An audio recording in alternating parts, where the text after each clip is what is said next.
cumpliendo con el horario estipulado, voy a dar paso a Juan Piedrahita, presidente de prensa, para que presente a nuestro conferencista el día de hoy. Gracias. Bueno, muy buenos días a todos. Continuando con esta ceremonia de apertura e inicio de la primera conferencia de Hispamun 8, les quiero dar una cordial bienvenida a todos los delegados, observadores, directivos y demás presentes. El día de hoy tengo la dicha de presentar a Nicolás Gómez Arenas, nuestro invitado de honor para esta ceremonia y primera conferencia de Hispamun 8. Quiero darle la bienvenida puesto que consideramos que el modelo Hispamun 8 y todos sus observadores van a aprender con todas sus experiencias, conocimientos y demás capacidades que él posee. Entonces, sin más dilación, empezaré comentando un poco acerca de su vida, de su biografía como tal, y un repaso por toda su experiencia laboral. Nicolás es un joven de 22 años, bogotano, el cual es bachiller del Colegio Cumbres de Bogotá. Se graduó de la Universidad de Arizona con una doble titulación en Ciencias Políticas con enfoque en Asuntos Internacionales y Comunicación. Durante su carrera universitaria, Nicolás participó en la campaña del actual gobernador de Arizona, Doug Ducey, como investigador y activista, además de ejercer como vicepresidente de Philanthropist, una agrupación estudiantil de la University of Arizona Foundation. Fue fundador y director ejecutivo de la Fundación Democracia y Libertad y coautor del libro Lo que Petro niega sobre la corrupción de la Bogotá humana. Al retornar a Colombia, Nicolás fundó y ejerció como director del sello editorial Cuadrilátero. Actualmente, Nicolás es el asesor político de la honorable senadora de la República, María Fernanda Cabal, y es columnista del periódico diario colombiano El Nuevo Siglo. Siendo así, considero pertinente darle la palabra a nuestro invitado de honor, Nicolás. Muchísimas gracias por estar aquí con nosotros y te cedo la palabra. Muchas gracias, un saludo a todos los que nos están escuchando. Quiero comenzar con un agradecimiento a los secretarios generales de este modelo, a Abril González, Andrés Jiménez, a los coordinadores, profesores también, Oscar Ramírez y a Mauricio Rebelli, a los presidentes de prensa, logística, a los diferentes presidentes de comisiones y claramente al rector, a los demás panelistas que nos puedan estar acompañando hoy. Y bueno, más importante aún a ustedes, los estudiantes, que yo creo que son los más importantes de este ejercicio de formación política y democrática, que sinceramente y honestamente me hace muy feliz que en estos tiempos tan difíciles de pandemia, no solamente en Colombia, sino en el mundo, hayan logrado sacar la organización y la logística de un evento que creo para los que se quieran dedicar a la política o para que se quieran dedicar a cualquier profesión es un ejercicio y un fogueo muy importante, les fortalece sus capacidades de hablar en público, su capacidad de argumentación y pues nada, estoy muy honrado de estar acá con ustedes, muy valientes de haber hecho este modelo, espero que les funcione y les salga muy bien. Yo quiero comenzar con una presentación, voy a compartir pantalla para ponérselas. Yo quería comenzar y quería hablarles de los jóvenes que deben participar en la política, yo creo que es fundamental desde mi experiencia. Quisiera hacer obviamente una presentación un poco neutral, más basada en lo que yo he vivido, en qué me ha servido, en lo que yo creo que es importante y es deber de los jóvenes en participar en política. Sabemos que vivimos en un mundo muy polarizado, entonces para dejar esas discusiones de polarización se las dejo a ustedes en sus debates, que espero que sean de muchísima profundidad. Quiero comenzar también diciendo que esta pandemia es una oportunidad muy grande, es un cambio de muchísimos paradigmas. Nos ha demostrado que haciendo este modelo o diferentes versiones laborales, pues el mundo digital está cogiendo cada vez más fuerza. Lo presencial se está poniendo a consideración, pero no deja de ser muy importante. Y entonces, sin más, yo creo que comencemos. Yo quería hacerles una pequeña introducción comenzando con una frase que a mí siempre me ha sonado y es que la política es inherente al ser humano. La política no solo es ese ejercicio profesional aislado que hay veces nosotros creemos o vemos solamente por televisión o en periódicos o que en muchas ocasiones intentamos ser ajena a ella de pronto porque no nos llama la atención, no nos gusta y es totalmente válido, Sin embargo, yo creo que la política es un campo tan extenso que aborda, yo creo que a todos los seres de nuestra sociedad. Nos afecta, sus decisiones, sus causas siempre son diferentes puntos que tenemos que tener en cuenta y mi invitación con esta presentación, que espero, más allá de contarles un poco de mi experiencia, es contribuirles con algo bueno para que ustedes sigan su proceso de formación y sean líderes en el futuro, que muchos los necesitamos, como decía el señor rector. Eh, la política no solamente, quiero comenzar, la política no solamente está relacionada con la acción de manejar una institución del Estado, sino una empresa, el hogar, las mismas diferentes oportunidades en la sociedad. Entonces yo creo que es una oportunidad de liderazgo inherente a nosotros. Quiero comenzar con juventud y política.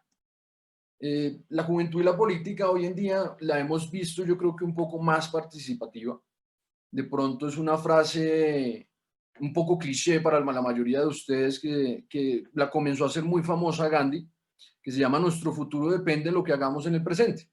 Yo firmemente creo que las acciones o los logros grandes y las metas requieren de acción hoy. Hay que comenzar a planificar, hay que comenzar a tener una visión basada en nuestros sueños, en nuestras ambiciones, en nuestras pasiones y siempre con el objetivo de ayudar a los demás, a la comunidad, tener el bien público como algo central e inherente a nosotros. Para comenzar, yo creo que estos modelos demuestran, como también estaban diciendo los diferentes profesores como don Jacobo, que los jóvenes tienen una capacidad de pensamiento, creo yo, superior a la mayoría del común de la gente. Tienen una obligación de decidir cosas, les corresponde cierta capacidad decisoria, aunque no hayan llegado a su totalidad de formación.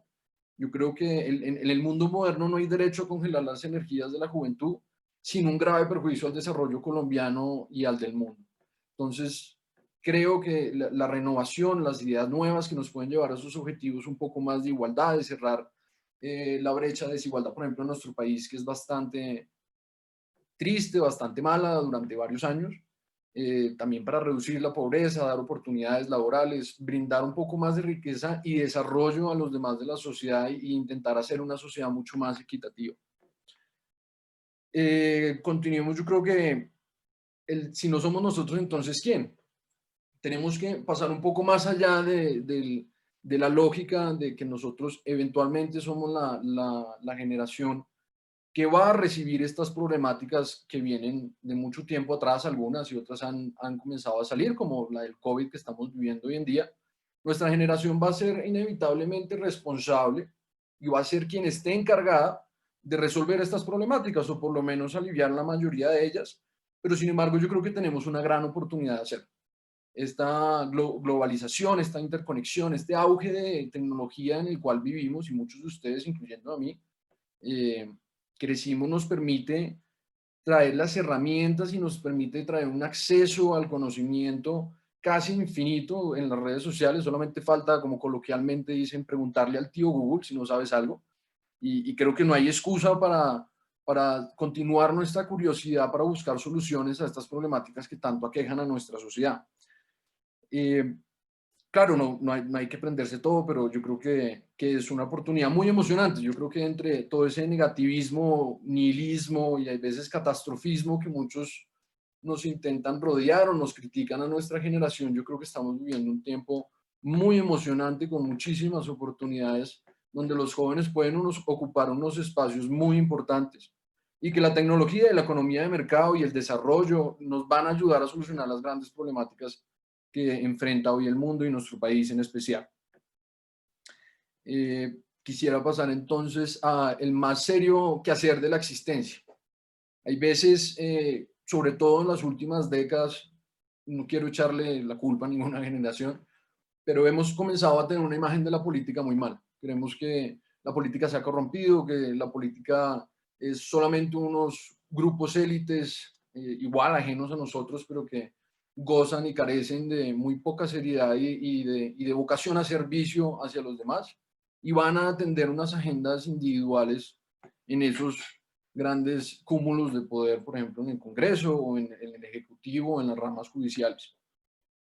Yo creo que en gran parte eso es cierto, pero eso es cierto porque hemos perdido lo fundamental de la acción política y del activismo político y del ser funcionario público y servidor de nuestra comunidad, y es que es el mayor honor que cualquier persona puede tener en su vida. Yo lo considero, en mi caso, ser servidor público es el mayor honor que yo he podido tener, hasta en una joven edad, servir a mis compatriotas. De pronto algunos, muchos no han escuchado esa palabra compatriota desde hace mucho tiempo porque lastimosamente ya no nos tratamos así, ya no creemos que el vecino, la persona en la calle, es una persona cercana, hermana nuestra que tenemos que proteger y velar por su seguridad, por su bienestar y, y brindarle la capacidad de desarrollo que ella o él merece.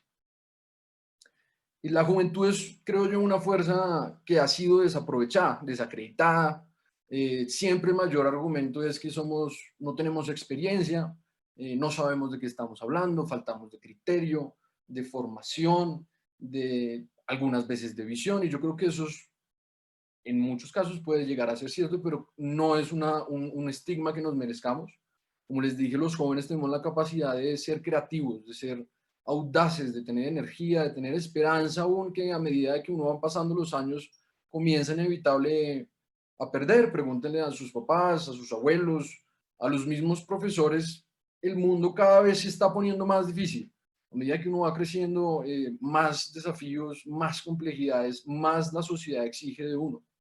Entonces, yo creo que la juventud tiene una ventaja que es muy bonita, que es, tenemos esperanza, tenemos la energía de salir a marchar, tenemos una energía que con los años, no quiero decir a los viejos, pero comienzan a perder, comienzan a verlo un poco más realista, y yo creo que ese espíritu tenemos que volverlo a traer a la mesa. Ese positivismo de los jóvenes de que las cosas sí se pueden arreglar, de las cosas sí pueden mejorar y que hay una esperanza tanto para nuestro país como para el mundo, es importante traerlo. Entonces yo creo que continuemos. Acá hay una bella imagen de debate que obviamente de pronto habrá un punto ahí importante, creo yo, es la importancia del diálogo diplomático, la importancia de que la violencia tanto en nuestro país como en el resto del mundo tiene que cesar, tiene que acabar, y aunque vivamos en la época más pacífica de la historia, todavía enfrentamos muchísimas problemáticas. Generalmente las ideas ideológicas o políticas son las que nos llevan a esos enfrentamientos sin sentido. Los que conocemos la historia de nuestro país, y cada vez que la recordamos y la leemos, nos entristecemos muchísimo de que las diferencias ideológicas nos lleven a tal punto de hacernos daños unos a los otros, y eso tiene que cesar. Estamos mejorando, el proceso democrático nos ha exigido que tenemos que hablar las cosas, mejorar el diálogo, y desde la Constitución del 91 creo que en Colombia se ha hecho un gran progreso debido a ese tema. La política no puede ser ajena, como les estaba diciendo. Es demasiado importante para dejarla solo en las manos de los políticos. La política no es una cosa a la cual nosotros podamos sacarle o esquivarla o no querer involucrarnos en ella. Muy prontamente, o la mayoría de ustedes que tengan 18 para arriba, muy prontamente van a ser votantes. Van a tener el deber de decidir los líderes que van a formar nuestro país y que van a guiar las políticas públicas para un Estado mejor de nuestro país.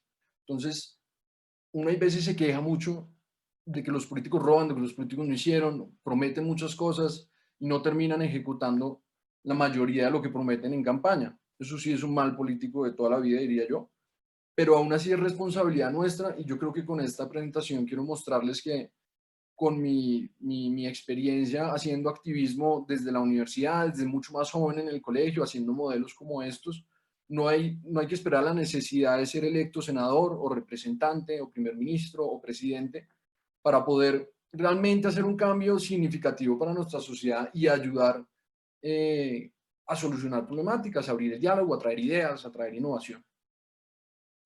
La política es nuestra, así como los partidos políticos. Claro que ahorita ya hay una diversificación más ideológica, gracias a Dios. Yo creo que la diversificación de las ideas lo único que nos hace es enriquecernos y nos hace crear una cohesión para buscar un mejor futuro. Pero la política es nuestra, es casi un bien público, debe serlo.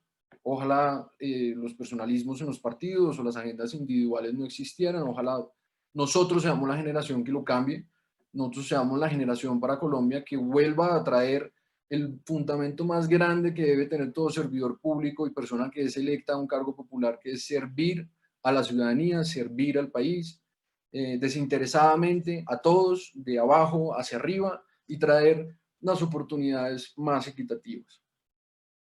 Platón escribió alguna vez que el único Estado, el Estado justo y real, debe estar gobernado por aquellos que miran hacia arriba, por aquellos que basan el gobierno de Estado en la idea de bien y de justicia. La ley y el orden en una sociedad es lo que nos permite que exista lo demás. Debemos comenzar a pensar cómo podemos mejorar la justicia en nuestro país, que sea equitativa, neutral, y yo creo, en lo personal, en opinión mía, es el gran mal que ha conllevado a una corrupción de un Estado sistemáticamente. Pasemos al hecho de entregarle, como les venía diciendo, qué pena si de pronto soy un poco reiterativo en este punto, pero creo que es fundamental que lo tengamos muy claro, porque esto creo que es la base fundamental del deber que ustedes van a tener para con la sociedad en su futuro, y es que no se le puede entregar el poder a unos cuantos. Eso es un peligro. Las élites terminan siempre gobernando de una manera individual y mal. Claro que alguien tiene que gobernar, pero tiene que ser una persona capacitada, tiene que ser una persona preparada y una persona que tenga el interés del bien para todos como primera misión.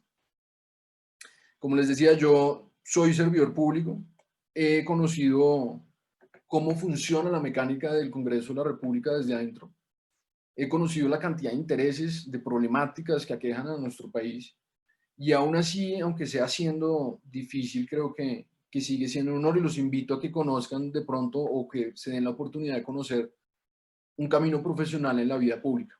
Yo creo que los necesitamos a ustedes.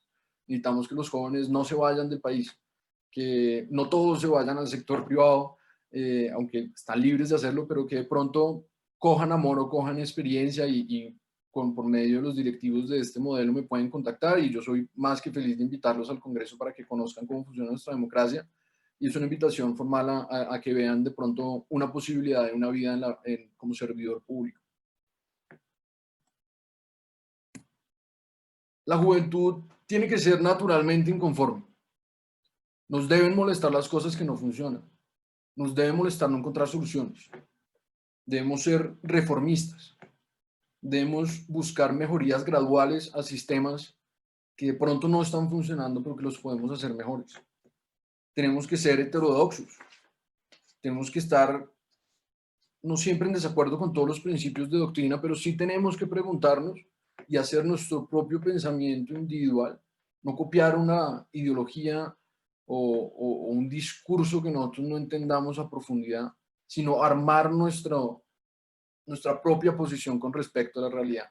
Los profesores, la educación, las universidades se encargan de diversificar sus conocimientos para que ustedes tengan todas las herramientas de formar su pensamiento político, su filosofía de vida, definir sus valores y principios.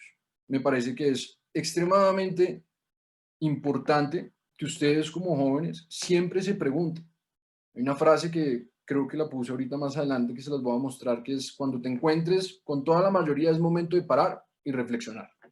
Saber que ustedes están yendo con la mayoría no por presión social, sino porque ustedes están decididos a seguir esa idea que la mayoría está siguiendo. Tiene que traer revolución. La revolución es una palabra fuerte, creo que es una palabra que se ha relacionado mucho con la revolución marxista o las revoluciones siempre más o menos hacia el espectro ideológico de izquierda, pero yo creo que la revolución es de todas las ideologías. Las ideas nuevas, los nuevos planteamientos o planes para políticas públicas extensas siempre vienen de la mano de alguien que se revolucionó, se rebeló a ese status quo y creó hacer las cosas mejor. Entonces los invito a hacer revolución sin violencia, sino con sus palabras, con sus escritos, con sus acciones y con su participación en eventos como estos, con su comunidad, con su familia y ojalá con el Estado en un futuro. Como les decía, a los jóvenes a veces nos critican mucho la capacidad de criterio, la capacidad de autorreflexión.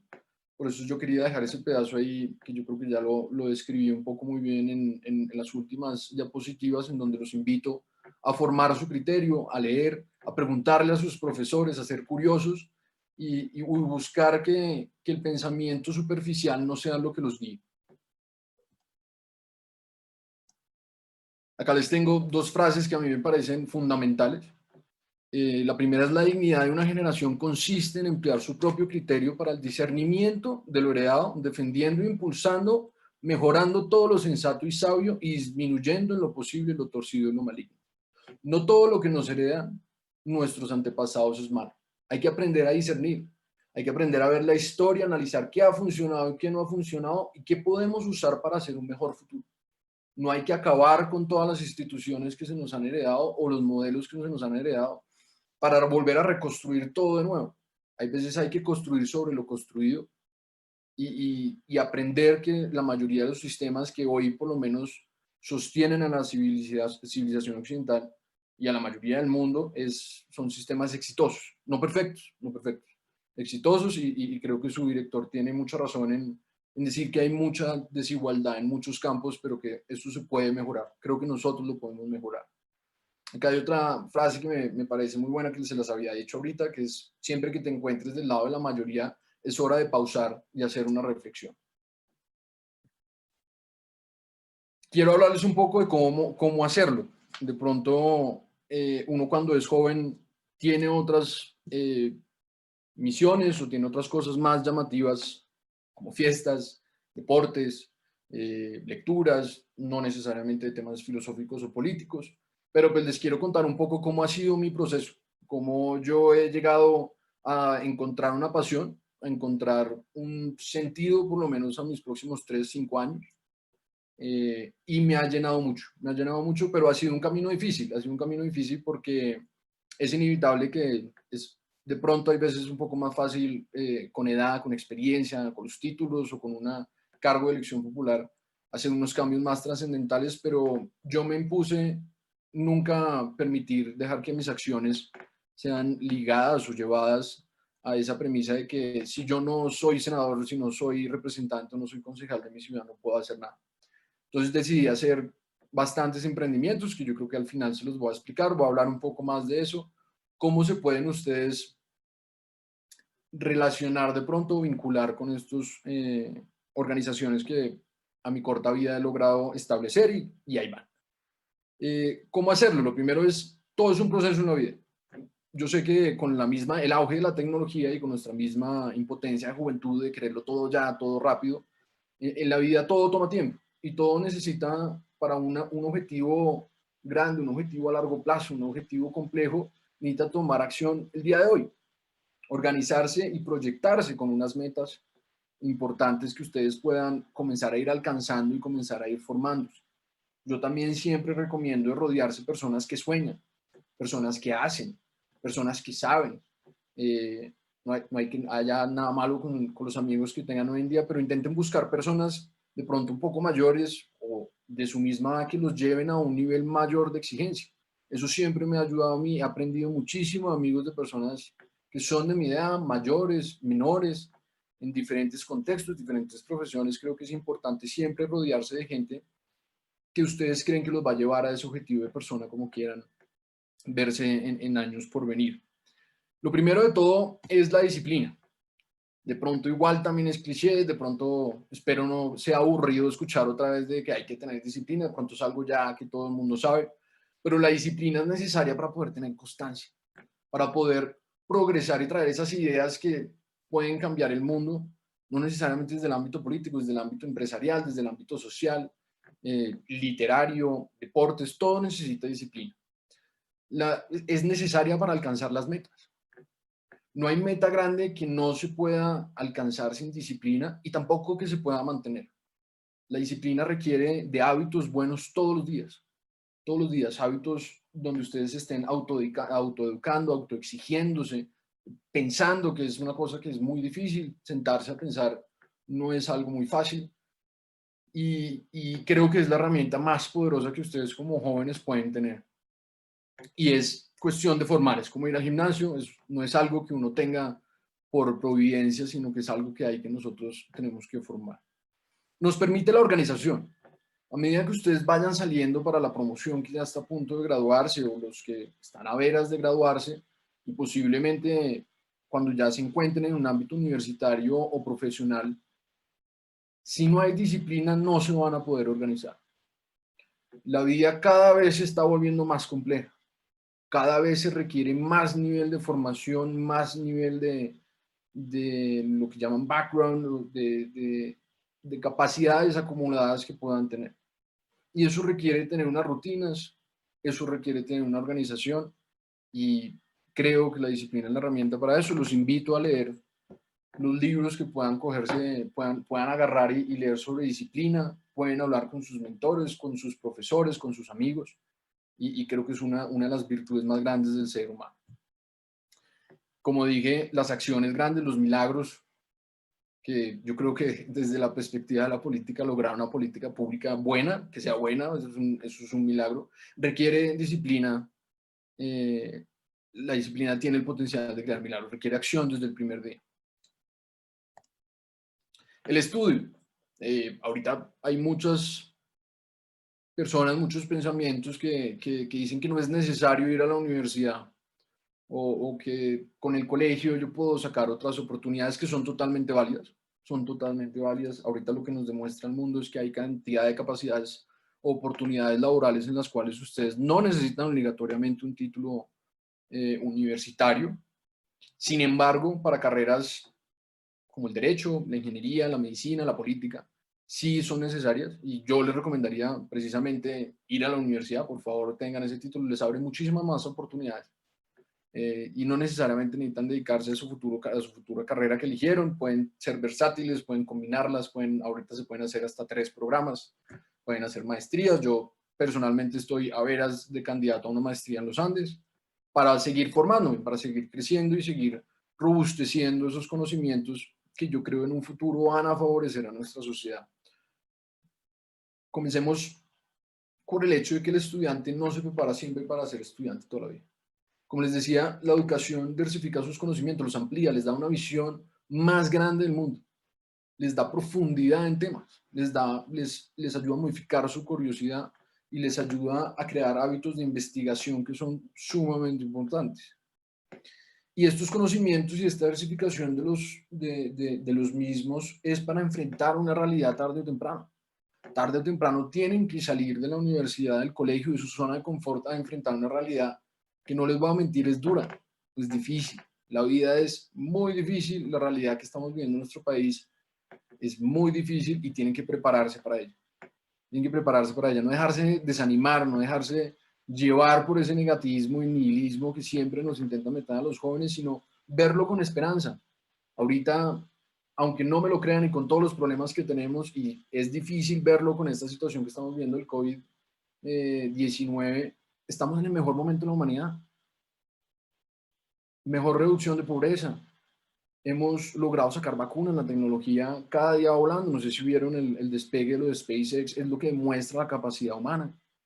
El Internet, la interconexión, nos va a permitir lograr llegar a todos los rincones, por lo menos en nuestro país, que son recónditos, y poder traer educación, poder traer servicios. Y creo que es un momento muy emocionante para seguirlo. Claro que hay muchísimas problemáticas y no las estoy desacreditando con esto, pero yo creo personalmente, por ejemplo, el cambio climático, lo único que lo va a resolver, o que lo podemos alivianar, va a ser la economía de mercado, el desarrollo y nuestra constante disciplina de trabajo para poder mejorar la calidad de vida de nuestra sociedad y de nosotros como humanidad. Importante autoeducarse, muy importante autoeducarse.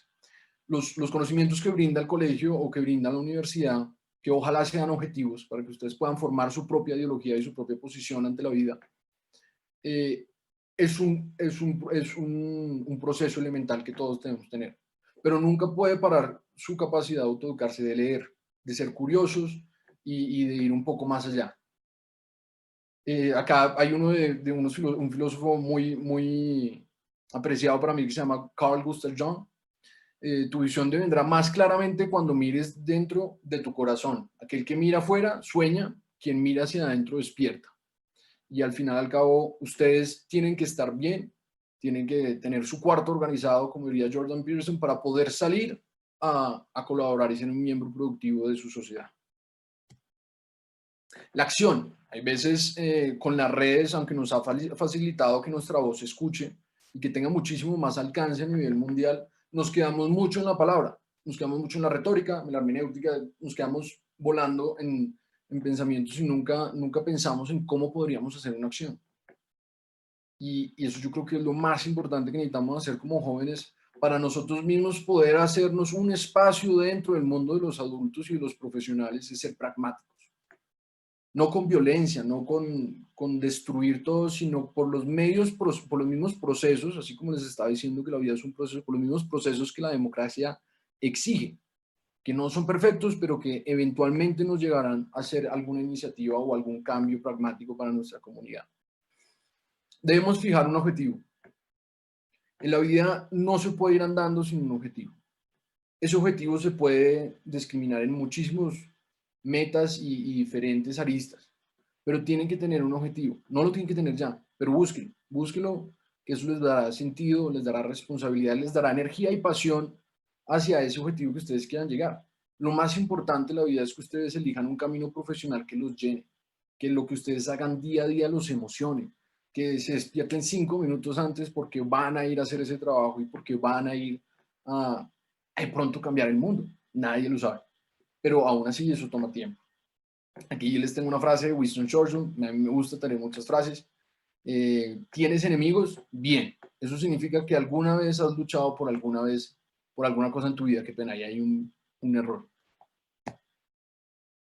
Aquí los quiero llevar a la voluntad de, más allá del discurso que les he dicho, de más o menos de mi experiencia, yo creo que se divide en estas tres cosas. El querer ser es el deseo que ustedes tengan de montar una empresa, de montar una ONG, de irse a la política, de ser artistas, de ser escritores, bueno, sin fin de profesiones que ustedes puedan hacer, es el deseo que ustedes tienen que buscar. Y por eso es que yo creo que el objetivo es fundamental buscarlo y tenerlo claro. Puede ir cambiando, pero es importante tenerlos como cuando uno está de paseo, es mucho más fácil tener un GPS y saber a dónde va. Eso es un objetivo. El poder ser yo creo que lo vamos creando nosotros. Ahorita, como les decía, la tecnología nos permite hacer cursos online, nos permite acceder a conocimiento. Las universidades cada vez, ojalá comiencen a bajar más cada vez sus costos y haya oportunidades de programas gratis y becas, etcétera. Y ese es el poder ser el abrebocas de las capacidades y las formaciones que ustedes necesitan para poder realmente entrar a un mundo extenso y complejo como es la realidad profesional y esas herramientas nunca paran. A medida la experiencia laboral les va creando herramientas, la educación les va creando herramientas, el autoeducarse les va creando herramientas y la misma disciplina igual. Y el deber ser. Yo creo que a ustedes mismos se deben el deber de ser alguien, de ser un miembro productivo en su comunidad. Acá no estoy diciendo que tengan que llegar a un cierto cargo o que si ustedes no llegan acá no son nadie, no. Ustedes se deben ser felices, se ven a sí mismos ser felices, se ven a sí mismos ser apasionados, se ven a ustedes mismos tener educación, educarse, aumentar sus conocimientos, sus oportunidades y su visión. Es lo más importante que tienen de responsabilidad con ustedes mismos y después se va a desprender una responsabilidad hacia su comunidad que los necesita y ojalá este ejercicio de modelo de Naciones Unidas los pueda formar, hacerles un fogueo de lo difícil que es realmente expresar una idea, lo difícil que es presentar una presentación, una conferencia, lo difícil que es lograr encontrar esos espacios dentro de la misma sociedad. Pero espero que cada uno los encuentre y busquen ayuda si la necesitan, busquen. Pídanle a sus profesores, sean intensos, sean curiosos y busquen siempre el conocimiento, que eso va a ser la mejor herramienta, el mejor consejo que cualquier persona les va a poder dar. Acá les tengo algo que más o menos de pronto no se va a entender muy bien, no lo quería hacer como un timeline, pero es como yo he visto las cosas y me han funcionado. Yo he tenido un sueño o sueños en donde me han logrado fijar mi visión no a 20 años, porque a 20 años la margen de error de esa visión puede ser muy alta. Yo me gusta planificarme a 3, 5 años y esos sueños me han llevado a tener una visión y esa visión la he logrado comenzar a ejercer. He logrado llegar a donde estoy, he logrado hacer los emprendimientos y las organizaciones que he logrado establecer porque esa visión me ha logrado a tener metas de corto, mediano y largo plazo. Tanto como la rutina que les estaba diciendo de hábitos, las metas cortas, por lo menos en mi caso, es la división del día, porque los días comienzan a no alcanzar. Yo extraño el colegio porque el colegio da muchísimo tiempo para poder hacer cualquier cantidad de actividades. A medida que la vida profesional comienza a entrar, el tiempo es un problema, es lo más valioso que tenemos, más valioso que el dinero, más valioso que cualquier otra cosa. Las metas a corto plazo son importantes para organizar su vida. Lean una hora, divídanlo de acuerdo a sus capacidades y a esa visión a donde ustedes quieran llegar, para lograr definir esos pequeños logros que tienen que hacer día a día. Después van unos medianos logros que pueden ser dentro de unos meses, pueden ser unos proyectos, pueden ser entrar a una universidad, puede ser aplicar a una especialización en un futuro, a una maestría, a un trabajo. Esos logros son a mediano plazo. Y los de largo plazo es donde más puedan llegar, donde más quieran verse como profesionales, como miembros de familia, como personas. Muy importante el pedazo de interiorización de persona, de sus valores, de sus principios, de otra vez autoeducarse y crearse unos buenos hábitos y ser responsables. Y estas metas, aunque sean difíciles, tienen que ser relativamente alcanzables. ¿Por qué digo que son alcanzables? Mucha gente dice que apunta a metas que no puedas alcanzar de pronto para mantenerte en ese sentido, en ese carril o en esa persistencia, constancia. Yo siempre digo que tienen que ser alcanzables porque no hay satisfacción mayor que cumplir una meta. No hay satisfacción mayor que entregar esa meta a sí mismo o a otra persona y la satisfacción que da la tranquilidad para mí ha sido fundamental en el proceso de formación y crecimiento el cual llevo. Quería terminar con el activismo y demostrarles que no importa que ustedes sean jóvenes, se pueden hacer cosas. Yo la Fundación Democracia y Libertad la fundé durante la universidad, la comencé a pensar durante el colegio, mis últimos años de colegio, la logré estructurar en mi periodo de la universidad cuando comencé a trabajar con el gobernador Doug Ducey en su campaña, en donde aprendí que la formación de espacios de think tanks en Estados Unidos es muy fuerte y me llamó la atención lograr un espacio en Colombia para jóvenes afines a la política o interesados en la política, en donde ellos puedan desarrollarse como líderes para el futuro, donde puedan escribir, donde puedan investigar, donde puedan hacer trabajos como el que yo hice en investigación y denuncia a la alcaldía del señor Gustavo Petro, en donde ese libro lo hicimos con Felipe Rodríguez Marroquín, él fue mi coautor, y lo trabajamos 2 años durante la universidad. Mientras que estudiábamos, sacábamos tiempo para poder hacer nuestra investigación y logramos hacer una denuncia ciudadana que no llegó a mucho, pero fue una meta alcanzable que se sintió muy bien porque fue un logro para nuestra temprana edad y para nuestro esfuerzo fue muy gratificante. De ese libro se me ocurrió a mí fundar el sello Cuadrilátero. El sello Cuadrilátero actualmente opera.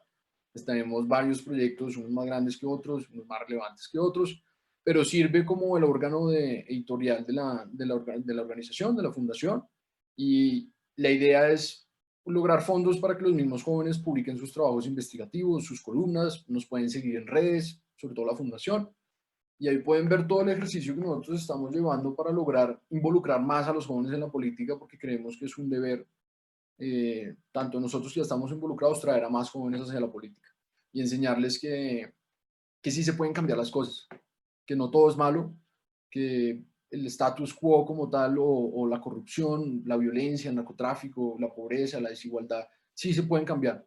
Requieren mucho trabajo, pero sí se pueden cambiar.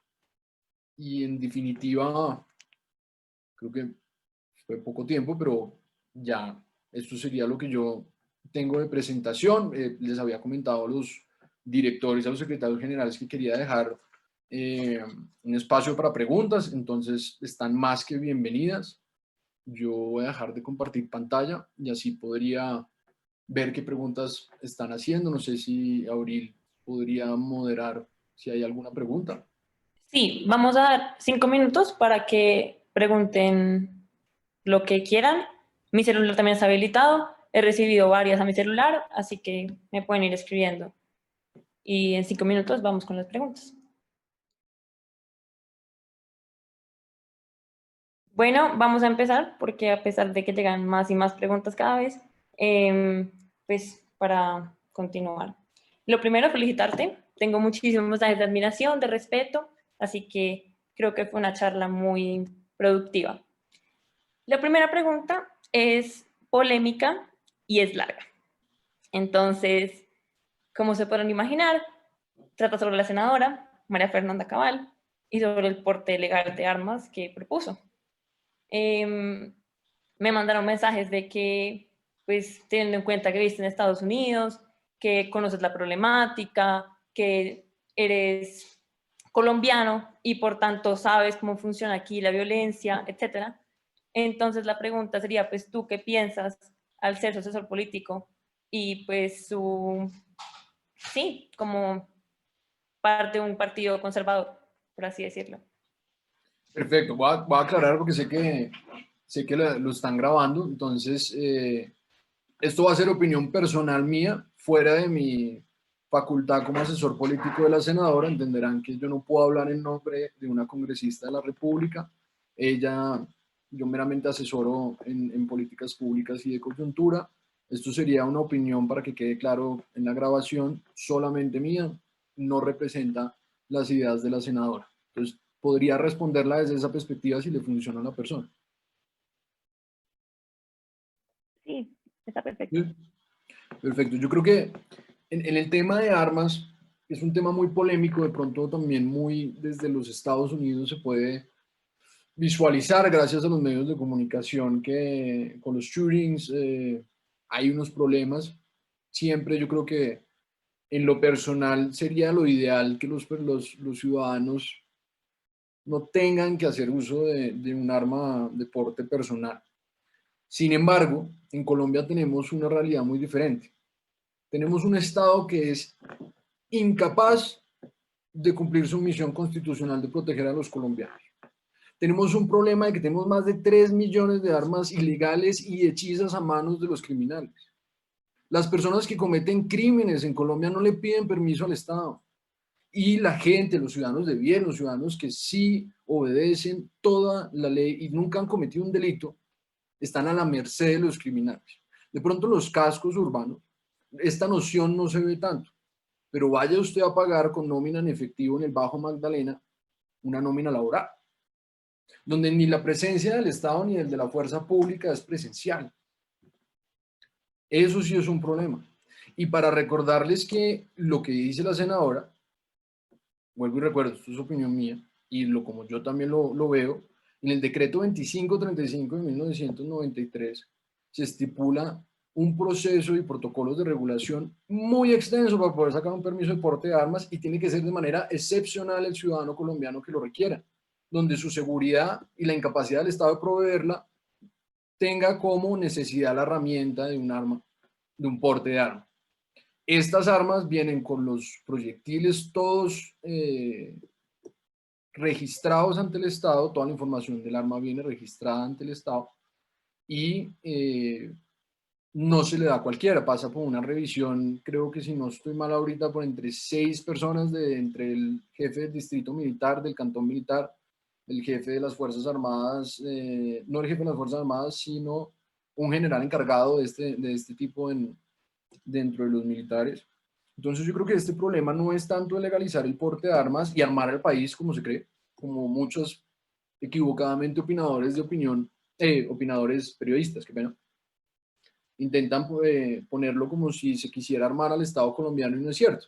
Acá lo que se quiere es evitar que el gobierno suspenda la funcionalidad del decreto 2535, donde se suspende desde el gobierno Santos y desde el proceso de paz la capacidad de los propietarios, de los que tienen el permiso de porte de armas, se les prohíbe y limita la vigencia de ese permiso.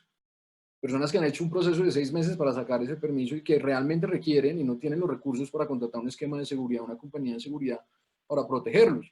Entonces yo creo que aquí no es de armar al país, sino de combatir la ilegalidad de las armas. Esto tiene que ir con una política conjunta, integral y capaz de recolección de armas ilegales, ojalá con anonimato para poder recolectarlas la mayoría, porque la realidad es que el Estado colombiano tiene monopolio de las armas. La violencia es muestra de ello, la falta de control sobre el territorio también lo es. Y esa cantidad de armas ilegales en el país lo que ha hecho es subir la criminalidad y los crímenes a mano armada de una manera pues asustadora y preocupante. Y el ciudadano de bien tiene derecho, por el derecho de legítima defensa también de defenderse y tener capacidad y herramientas de defenderse. En los cascos urbanos generalmente no es muy necesario, pero en la ruralidad, que es otro país urbano, el país rural, sí se requiere y la gente lo está pidiendo. Y yo sí estaría de acuerdo con que se levante la suspensión del gobierno al decreto 2023 para que se le permita a la gente hacer su proceso para sacar su permiso de porte de armas.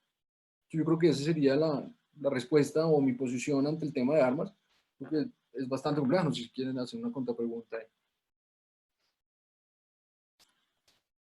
No, tranquilo. Piedra, la siguiente pregunta, por favor. Listo. Bueno, Nicolás, nuevamente te saludo y te agradezco por esta sumamente interesante charla. Entonces, la siguiente pregunta nos la formula José Luis Sánchez, el cual pregunta, desde tu experiencia, ¿cómo podríamos nosotros los jóvenes luchar, por así decirlo, con el hecho de que se dice que para participar en política, teniendo más al ejercicio de un cargo público, como senador o representante a la Cámara, se necesita de, abro comillas, palancas, cierro comillas, para llegar a este tipo de cargos?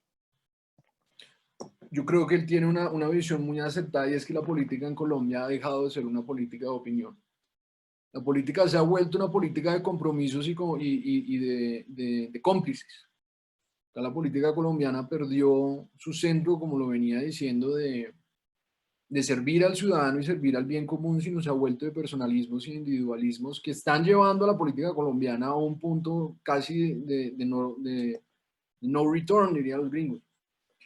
Pero, claro, ahora es difícil y se los digo que es difícil. Yo entiendo cómo funciona el legislativo desde adentro. He visto esas fuerzas de palanca y de maquinaria política ejerciendo su poder en pleno. Yo creo que los jóvenes tenemos que ir a recobrar ese espacio por medio de las redes sociales, por medio de ideas y discursos y de personas limpias y capaces, intachables, ir a recobrar ese espacio a la ciudadanía, ir a hablar y recorrer el país y hablar con la ciudadanía y convencerla con nuestras ideas. Acá la política tiene que ser con ideas.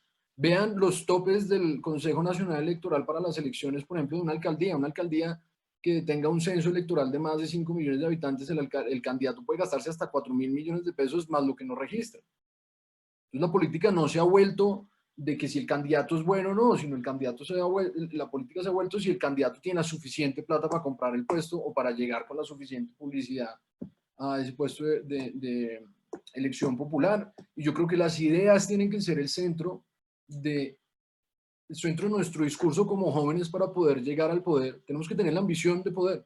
La ambición de poder no es mala. Si la ambición de poder tiene como objetivo fundamental y final servir a la ciudadanía y brindar un servicio para el interés general. Y yo creo que los jóvenes, como les digo, tienen la capacidad de pensar mejor que la mayoría del común de la gente y tienen ideas nuevas, manejan las redes sociales. Yo creo que ustedes más que yo. Y por ahí podríamos llegar. Eso nos permite una ventana. Antes no la había. Antes las maquinarias sí cerraron el paso a los jóvenes porque la palanca era lo único que existía. Ahora con un post puedes llegar a millones de personas, a miles de personas, puedes conseguir tus seguidores, puedes hacer tu voz escuchar, puedes ponerle hasta pauta para que llegue a mucha más gente. Yo creo que ese es un camino que tenemos que seguir una política de opinión que con nuestras ideas, aunque no ganemos las primeras elecciones o que no ganemos en el primer intento, eso es un fracaso que nos va a ayudar y nos va a enseñar para volver a recobrar ese espacio de los jóvenes en las decisiones del futuro de nuestro país. Perfecto. La siguiente pregunta dice, de Camila Pinto. Antes que nada, felicitaciones por el panel, muy bien estructurado. Por otra parte, me gustaría saber cómo fue esa transición de haber estudiado en el exterior y haber llegado luego a Colombia a tener una importante actividad en la política nacional. Y con eso también se liga si siempre estuvo en tus planes volver a Colombia y por qué regresaste al país y no ejerciste en Estados Unidos. Es una muy buena pregunta. Yo creo que la transición más difícil era irse de Colombia ya porque era salir de mi zona de confort, de dejar a mi familia atrás por 3 años y medio. Y la de vuelta a mi país se debe, yo creo, a un patriotismo y a un fuego, a un calor que yo siento, y es que por esta patria hay que trabajar, hay que molerse, hay que venirse, hay que aprovechar que la época de la violencia en los 90 ya no está y no es necesario huir del país por amenazas. Claro, hay todavía casos, pero esta patria hay que trabajarla, y yo creo que me siento y me llena, y me llena de felicidad no más subir el himno patrio. Amo mi país, amo mi ciudad, y quise siempre irme para afuera para poder traer más experiencia y conocimientos para volverlos a traer a mi país y poder mejorar las cosas y la calidad de los colombianos acá.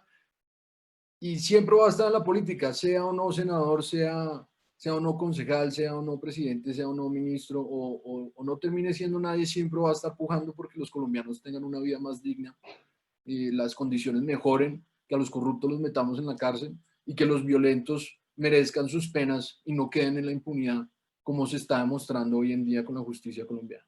Entonces yo creo que mi motivación mayor es venir a ayudar a mi país y no dejarlo caer, y aunque tengamos diferencias políticas, y yo claramente pues soy de una ideología conservadora, de una casa conservadora, creo que entre todos podemos construir mucho país, con el diálogo, siendo humanistas, con consistencia, con disciplina y con buenos hábitos, y con honestidad. Perfecto. La siguiente pregunta nos la formula Lucía Reyes, la cual nos dice: en ciertas comunidades indígenas del país está la tradición de dejar que los jóvenes sean los que dirijan al pueblo. ¿Es posible que Colombia pueda adaptar este modelo de gobierno? Yo creo que ya se está dando. No son muy jóvenes, a nosotros de pronto no nos parecerán muy jóvenes, pero tenemos un presidente muy joven. Estén de acuerdo con él o no, también tengo mis diferencias. Es un presidente muy joven. Vemos que ha aumentado, menos mal, la participación no solamente de jóvenes en la política, en el sector legislativo, sino también de mujeres en la política. Hay muchísimas mujeres lideresas, berracas, echadas para adelante, que el país las necesita dentro de la política, las necesita activas, necesita que nos guíe, que nos digan que nos muestren el camino hacia adelante. Yo creo que esa diversificación es muy buena. Yo creo que ha comenzado a haber, yo he visto, no necesariamente, acuérdense que los grupos indígenas va por una tradición y por unas ciertas costumbres en donde se les permite, como en La Guajira, que son culturas, por ejemplo, de allá las mujeres tienen la autoridad, pero pues yo creo que el ejemplo en Colombia se está dando. El presidente, pues claro, es un tipo de 40 y pico de años, pero es un presidente joven, y hay más senadores relativamente jóvenes, y yo creo que nosotros deberíamos comenzar a apuntarle a comenzar nuestra carrera o nuestra participación política en las juntas de los barrios, los ediles, consejo, representantes a la Cámara también puede ser una opción, o simplemente desde afuera con grupos de think tanks, de investigación, de participación entre columnas. Hay mil y un maneras, pero establecerlo como una cosa rígida de que los jóvenes tengamos que mandar a los viejos, no creo que sea muy sabio en su totalidad, porque no todos los viejos son malos, no todo lo heredado es malo, hay que aprender a discernir de lo bueno y lo malo. Hay cosas que han llegado, que no han funcionado, que necesitamos cambiar, pero también los mayores nos dan experiencia, ellos ya han vivido muchísimas cosas y dicen: hey, ojo, pilas que por ahí no es, váyanse por este camino. Y también hay muchos viejos que se han quedado amarrados al poder de una manera equivocada, y que creo que es nuestro deber sacarlos de ahí y traer nuevos talentos y nuevos líderes. Colombia, yo creo que está falta de nuevos líderes, y ahí es donde entran ustedes. Y bueno, yo ya voy comenzando, pero cuando yo ya me friegue, ustedes tienen que comenzar a coger las banderas. Y la gracia es dejarles banderas y dejarles un mejor país, no tanto a ustedes, pero de pronto a los futuros hijos que lleguemos a tener. Esa es la misión. Y pues pónganse también los zapatos de los viejos. Ojalá cuando uno ya esté viejo, pues no lo desacrediten y lo echen a uno para el rincón. Ojalá le pongan atención a la experiencia que uno ya tuvo, pero también uno también tiene que dejar que los liderazgos participen y entren en la política colombiana. Perfecto. La siguiente pregunta es de Sofía González y dice: ¿cómo podría vincularme a la organización que comentas de los jóvenes? Me imagino que la fundación. Si nos puedes dar más información al respecto, pues, te agradeceríamos. Sí, claro que sí. En el libro también está el correo, pues yo igual le paso toda mi información después a los secretarios generales del modelo para que puedan contactarse con nosotros. Nosotros principalmente hacemos tareas de investigación, hacemos también bienvenidas las columnas. Todo joven que quiera escribir columnas es nomás que me mande un DM por el Instagram. Yo manejo personalmente la página de la fundación, se las ayudamos a editar, ustedes eligen la foto, se las publicamos, es un espacio para ustedes más que para nosotros. Y la idea es comenzar a formar una organización que pueda hacer trabajo investigativo interesante, que pueda crear material en redes, que podamos hacer explicaciones de temas que generalmente la mayoría no entiende o está mal informada, que también las redes, como nos permiten acceder a tanta información, también nos permiten acceder a información que es errónea. Y nada, es no más con que nos escriban y más adelante cuando tengamos un poco más de gruesos de afiliados vamos a hacer unas carnetizaciones y vamos a hacer unos convenios con Visión Colombia y con diferentes organizaciones como Nueva Democracia. Ya estamos hablando también con varios partidos políticos. Esto no tiene una ideología definida.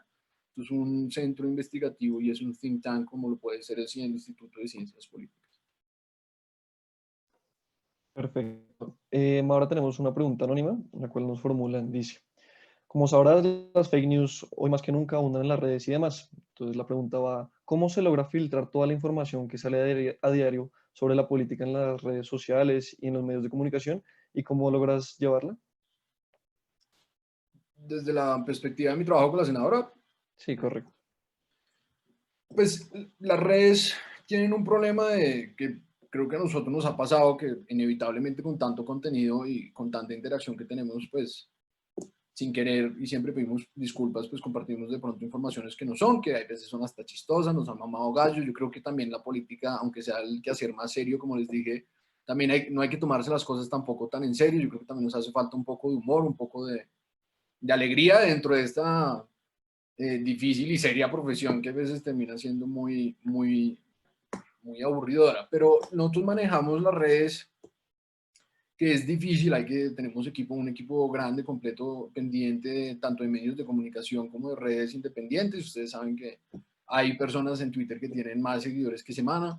Entonces, es un juego peligroso porque ahora se ha vuelto una cultura de la política del tweet, la política del impacto, de lo rápido y corto, pero no necesariamente cierto, pero sí es viral.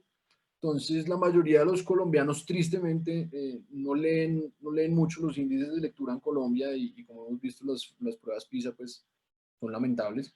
Y eso hay que cambiarlo, pero entonces se queda la gente con el titular. Con el titular ya hacen el estigma, yo creo que eso es malo y es más de una concientización de cultura a los jóvenes de por lo menos leerse el artículo y formar su opinión. Por eso les insistí tanto en mi presentación del autocriterio, de la autorreflexión y no de ver todo en blanco y negro en los extremos, sino mirar para que les quede, por ejemplo, algo chistoso. Pues yo también con Petro en algunas cosas he tenido mis aciertos y estamos de acuerdo con algunas cosas. Creo que fue un gran senador, un gran denunciante, alcalde muy malo, pero tenemos cosas en común, como él también tendrá cosas que tendrá en común con nosotros. Entonces, pues yo creo que la política tiene que ser un poco más amena, tenemos que hacer un acuerdo sobre lo fundamental, trabajar hacia un solo objetivo y acordarnos que si eres del centro, del liberal, del conservador o de otro movimiento de Colombia Humana, pues al final al cabo seguimos siendo compatriotas y tenemos que cuidarnos y querernos y respetarnos como ciudadanos en nuestro país, que ojalá eso ayude a reducir un poco más la violencia, la agresividad y polarización que tenemos en estos días y poder tener conversaciones como estas, con un tono tranquilo, sin tener que exaltarse. Vale. La siguiente pregunta dice, ¿cómo cambiar la mentalidad de los jóvenes en Colombia, donde mueren líderes sociales y defensores de los derechos humanos de las minorías, para generar movimientos como el desencadenado por la injusta muerte de George Floyd en Estados Unidos? Lo de los líderes sociales, yo creo que lo de George Floyd pues, ha sido una coyuntura extremadamente grande. Es un hecho lamentable y espero que la justicia americana vaya hasta las últimas instancias con esos agentes de policía.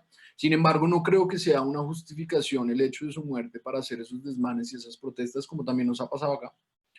Yo le pediría a la juventud, que me parece muy bien que se enganchen y participen en lo de la foto negra que publicaban en redes y que se sientan molestos por esa situación que pues, en definitiva pues, es un problema, quiero decir ajeno, pero es un problema en otro país, porque también en nuestro país pasan muchas cosas, hay líderes sociales que mueren todos los días y en Colombia ya nada nos avisma, que eso es muy grave. muy grave. En Colombia nada nos abisma si matan a 7 personas en la carrera séptima o si matan a 53 líderes sociales en el último mes. Ya no nos abisma, lo leemos, decimos qué grave y cerramos el periódico y seguimos con nuestro día. Eso nos debería hacer sentir igual de mal como los familiares que perdieron a esos líderes sociales. Creo que es inaceptable que no se pueda estar protegiendo. Eso no es un tema tan sencillo de ver por encima. Creo que los dineros del narcotráfico contribuyen muchísimo a las muertes de estos líderes sociales. Vemos que hay una correlación positiva en donde las zonas donde estos líderes sociales han sido asesinados con altos cultivos y presencia de grupos militares ilegales y de narcotráfico. Tenemos, creo yo, una mezcla de una impunidad casi el 97% en nuestro país que tampoco permite investigar estos asesinatos. Y realmente yo creo que es algo que nos debe tocar, es algo que no nos debe dejar tranquilos, igual que la pobreza circuncidante en nuestro país, es algo que no nos debería dejar dormir. A la gente en Colombia no la deberían matar. Cada quien debería estar en libertad de expresar su conocimiento, su pensamiento y sus ideas y de actuar libremente como lo garantiza la Constitución. Pero lo mismo de las armas, la Constitución, aunque fue un gran paso en la democracia colombiana, el Estado se ha visto ineficiente, incapaz de lograr cumplir sus responsabilidades constitucionales y como les digo, creo que nosotros vamos a terminar siendo esa generación que herede estos problemas y seamos responsables por estos problemas. Entonces los invito también a profundizarse en el tema, de pronto que se acerquen a la fundación y comencemos a tomar acción, de pronto desde los jóvenes, poder hacer marchas pacíficas. Acá yo no tengo ningún problema con las marchas, de pronto no estaré de acuerdo con las 250 peticiones que pidieron en las últimas, pero es un derecho fundamental que respeto y me hago matar porque los que piensan diferente a mí lo tengan. Y la invitación es hacerlo pacífico. Yo creo que acá la democracia pues no es perfecta, pero nos da los procesos y las herramientas para poder cambiar y poder lograr a unos acuerdos con las personas que piensan diferente a nosotros y ojalá cambiar la realidad de nuestro país que urgentemente la necesitamos para podernos concentrar en las cosas buenas, bonitas que necesita este país como la educación, el desarrollo económico, la protección del medio ambiente, la salud, las pensiones, etc.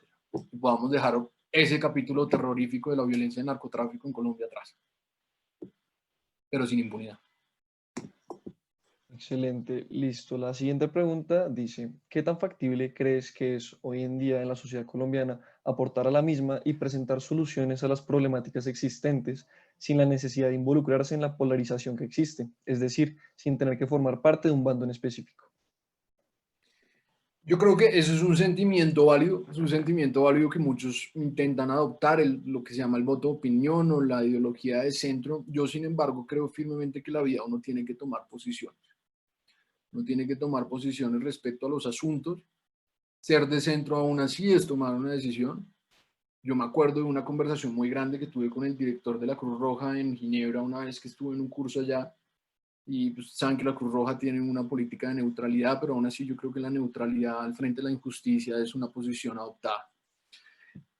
Yo creo que se basa en la polarización, acabamos pudiendo tener diálogos y siendo un poco más humanistas y siendo un poco menos agresivos, no con nuestras ideas, las ideas tienen que ser contundentes, sino con la forma que lo hacemos.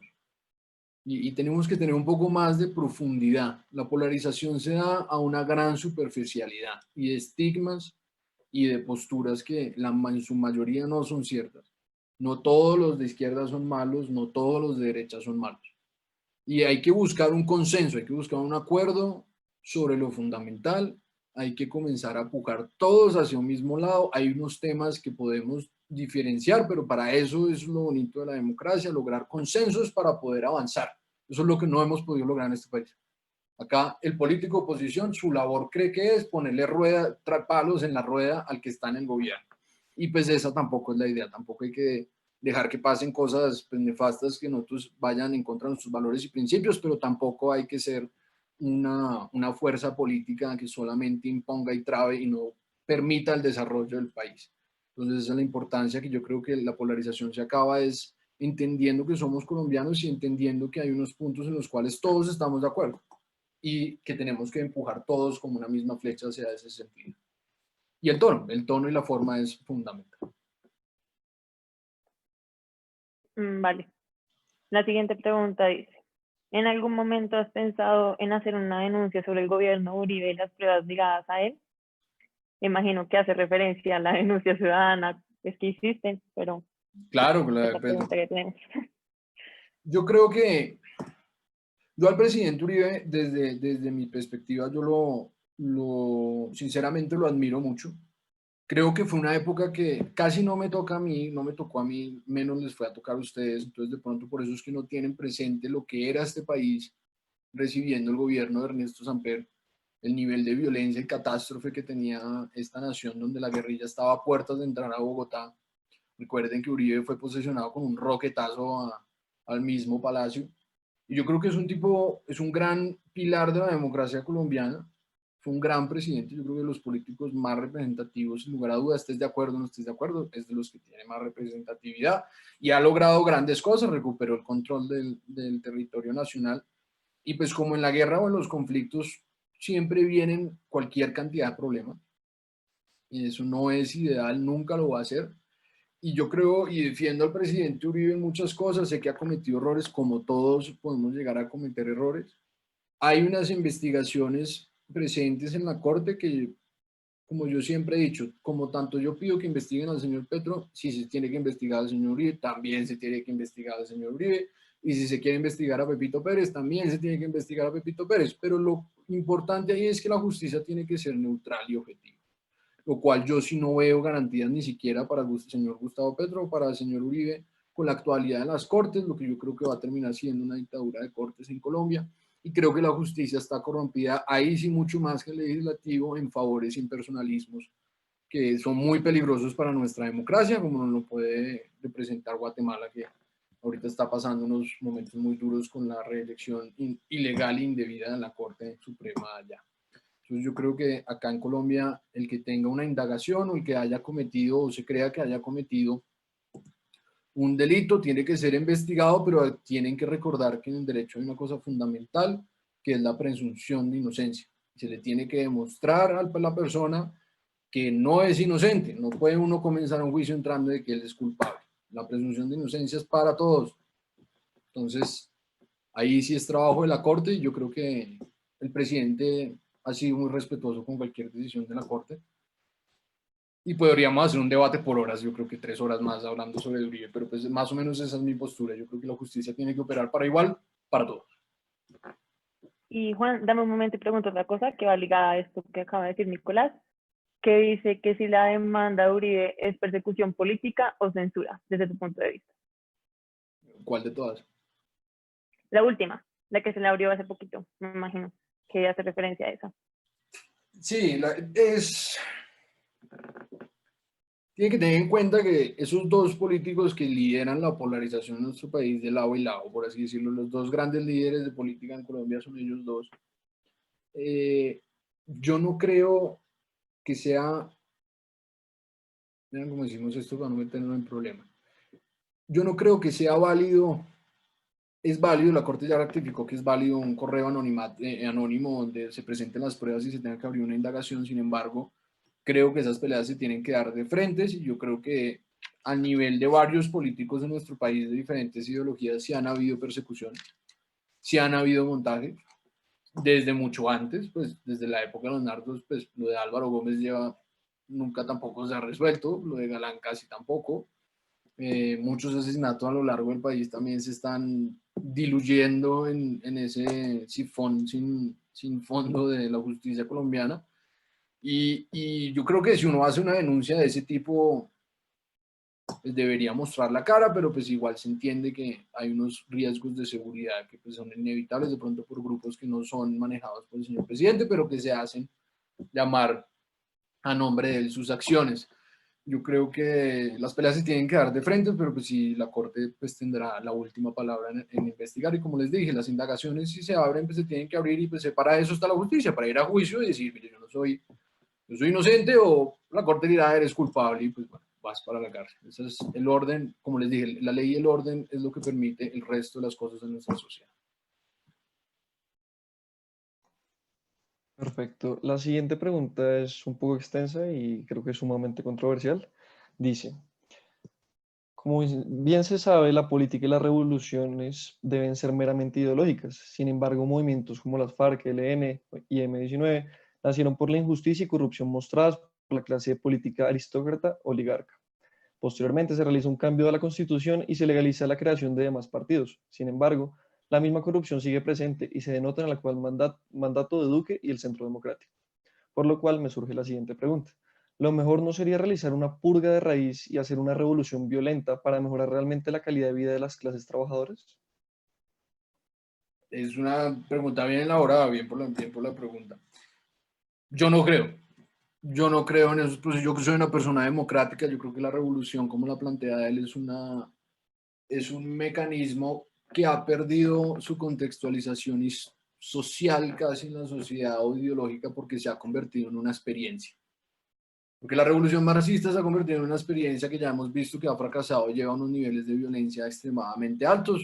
Pueden ver el caso de China, de Rusia o diferentes países en África, o nuestro vecino que está al lado en Venezuela. Pues ahí se ve el desastre que lleva a eso. Yo creo que las vías democráticas son el camino. Creo que esas purgas, como las pone él, esa palabra purga tiene una denotación muy peligrosa.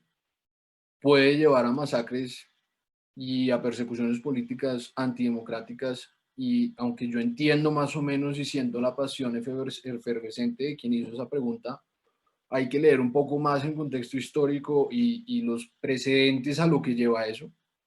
Creo que es un juego muy peligroso que no se puede hacer, ni derecha ni izquierda, y creo que las vías democráticas son las vías por las cuales debemos hacer los cambios. Y sea de ideología socialista o marxista, bienvenido, pero por los procesos democráticos estipulados por la Constitución.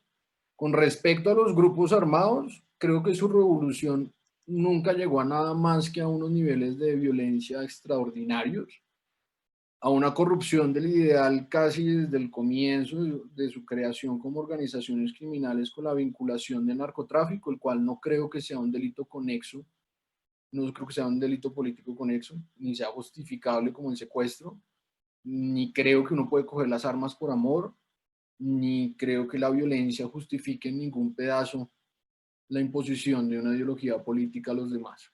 Yo creo que esa ideología tiene que ser ni siquiera impuesta, sino tiene que ser convencida por medio de las ideas y la política de opinión, como les estaba diciendo anteriormente.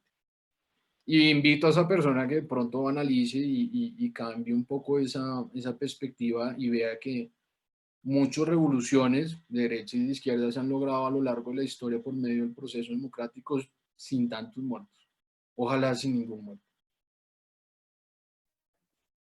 Bueno, vamos a hacer 2 preguntas más, 3 quizás, porque son demasiadas y ya creo que es abusar. La siguiente pregunta dice, ¿ves necesaria una reforma de la justicia para alcanzar su plena independencia? Totalmente de acuerdo. Yo creo que la justicia en Colombia es, creo que la rama más ineficaz que hay. Creo que necesita una justicia de fondo. Creo que necesitamos más jueces, necesitamos más inversión, necesitamos que los jueces agilicen los procesos de juicio o de verificación de casos, porque pues acá irse a juicio en Colombia puede ser fácilmente 6 a 10 años. Yo creo que eso lo que ha permitido es que la corrupción, la misma que habla la anterior pregunta, se ha permeado desde todas las ideologías, en todas las ramificaciones del Estado. Creo que sin justicia no puede haber un Estado social de derecho en su totalidad. Y sí, estoy totalmente de acuerdo. Creo que si yo estuviera en los zapatos del presidente hubiera sido la primera reforma que hubiera establecido, porque creo que es la raíz de la mayoría de los males del país, que no hay justicia.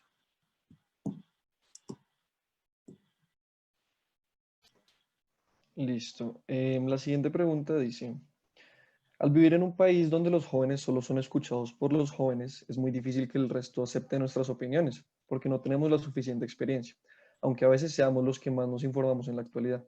¿Cómo podemos cambiar esta manera de ver las cosas? Yo creo que ese sentimiento sí es válido, es como les decía, nos critican que tenemos falta de criterio, falta de experiencia, falta de conocimientos y no hemos terminado nuestro proceso de formación la mayoría. Sin embargo, yo creo que hay muchos políticos que sí están intentando cambiar eso, están intentando escuchar a los jóvenes. Claro, de pronto la capacidad de participación es un poco dudosa o un poco inefectiva, pero lo que quiero demostrar acá es que ustedes no tienen que esperar a que un parlamentario les ponga atención. Ustedes mismos, la misma Constitución del 91 les garantiza diferentes mecanismos de participación y ustedes mismos haciendo investigaciones juiciosas, porque no me malentiendan, mi acusación al señor Gustavo Petro no es emocional e ideológica, tiene 2 años de investigación y tiene todo el sustento probatorio dentro del libro. Ese tipo de denuncias es a las que yo les invito a hacer.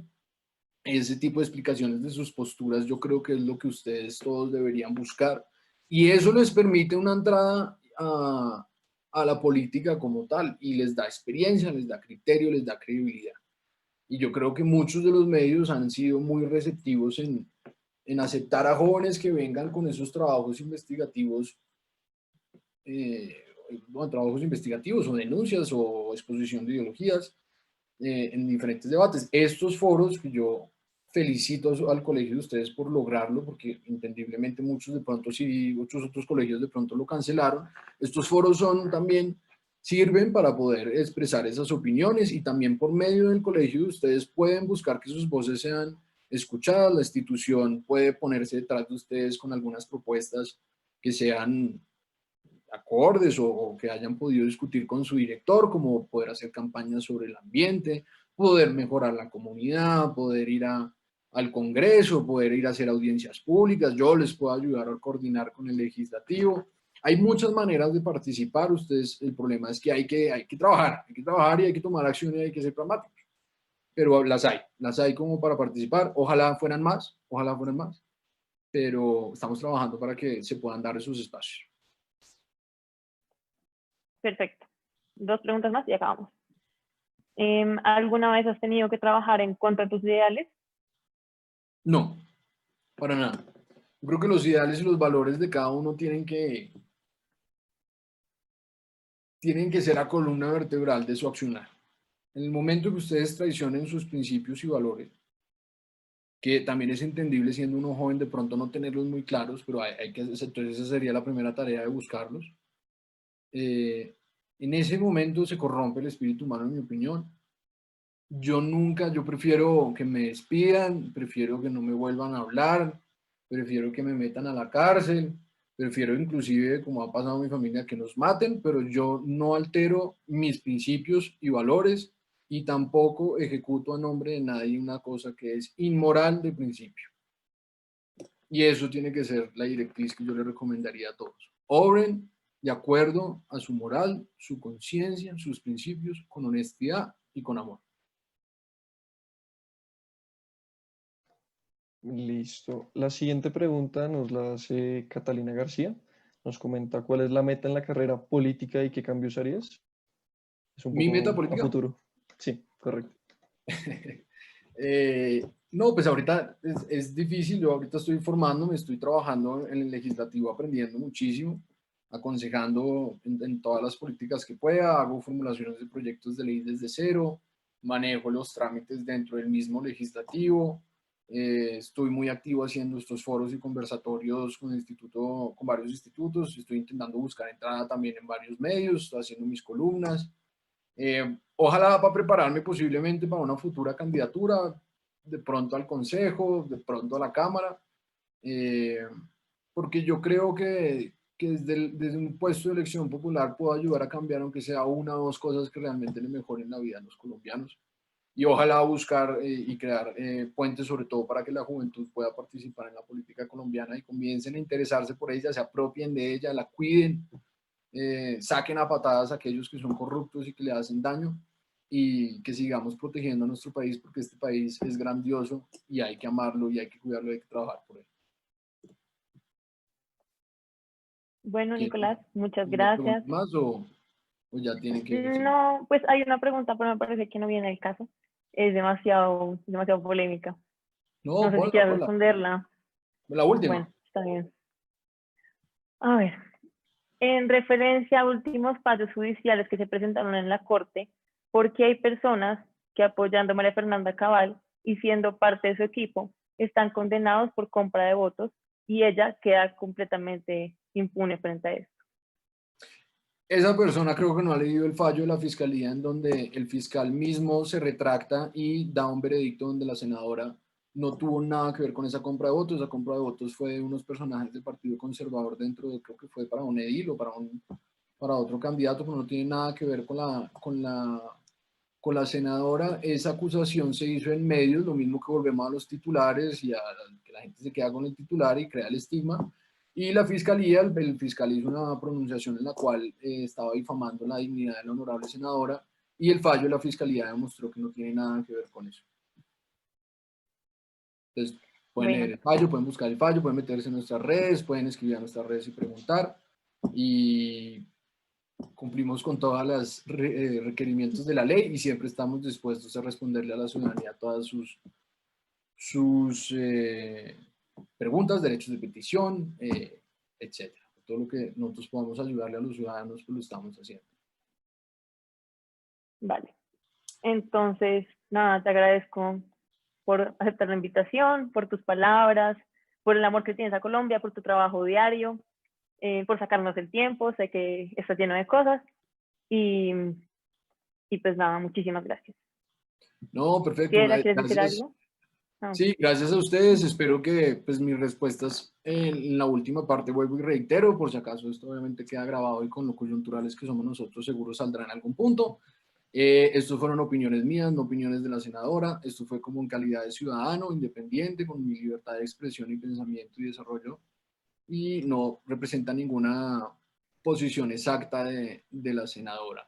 Igual les agradezco a ustedes, a los que organizaron este modelo, a los presidentes de las comisiones, a los estudiantes, que son, como les digo, lo más importante de este ejercicio, al director del colegio, a los profesores que nos están acompañando y que están fomentando este maravilloso proceso de crecimiento dentro de lo democrático, entre lo diplomático y entre lo político para nuestra sociedad. Los felicito muchísimo al colegio, qué valentía tanto de la institución como de los estudiantes lograr sacar esto digitalmente. Sé que es difícil, medio aburridor, pero ojalá nos podamos ver en algún futuro y me pueden contactar por redes sociales. Yo le paso mi información a los secretarios generales y siempre a la orden como servidor público de ustedes. Trabajamos es para ustedes todo el tiempo.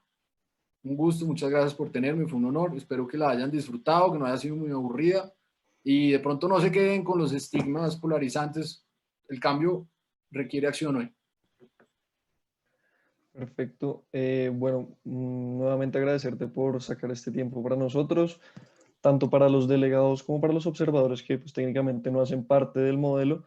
Creo que ha sido una experiencia sumamente gratificante y que tu experiencia y tus aportaciones son de suma relevancia para nuestro modelo. Entonces, agradecerte y pues sin más dilación daremos paso a finalizar nuestra ceremonia de apertura y como tal nuestra primera conferencia del modelo virtual ISPAMU 8.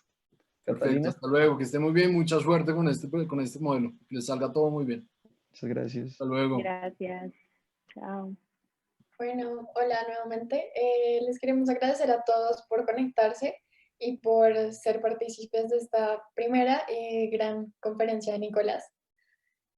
Bueno, queremos recordarles que nos sigan en todas nuestras redes sociales, tanto en Instagram, Twitter y Facebook, y sobre todo que vayan a visitar nuestra página web para que se enteren todo sobre el modelo y puedan asistir a todos los comités. Nuevamente, reitero, bienvenidos a este ISPAMU virtual. Espero que lo disfruten tanto como nosotros y que vean todo el esfuerzo y desempeño que hemos puesto en este proyecto, que a pesar de que nos hubiese gustado llevarlo a cabo presencial, hemos hecho todo lo posible para que sea virtual y sea de la mejor forma. Abril, no sé si quieres decir algo más. No, todo perfecto. Muchísimas gracias a todos los que vieron, nuestros espectadores de YouTube. Y como dice Cata, con la mejor actitud y síganos en redes sociales.